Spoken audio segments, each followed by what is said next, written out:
আমি ছিলাম ক্লাসরুমে, তো হঠাৎ করে একটা জেটের একটা সাউন্ড পেয়েছি। তো নর্মালি আকাশ দিয়ে উঠতেছে, আকাশের মধ্যে ব্লাস্ট হওয়ার একটা সাউন্ড।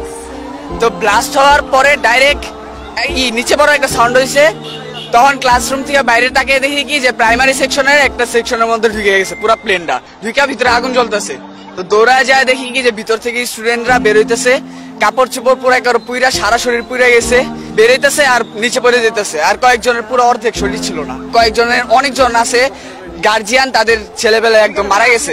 আর লাস্ট তো আইডেন্টিফাই করার কোনো চিহ্নই নাই, চেহারাই নাই এখন। হ্যাঁ, আমি একদম হেলিকপ্টার সামনে ছিলাম, এরকম যেমন লাশগুলো উঠায় যা আহত ছিল মিলে গেছে গা, ওগুলো দেখছি যেগুলো একদম পুইরে টুইরে একবারে কাবাব পুড়ে হয়ে গেছে গা, এটা লয়ে গেছে গাড়ি নিয়েছে, মেডিকেল গাড়িতে নিয়েছে।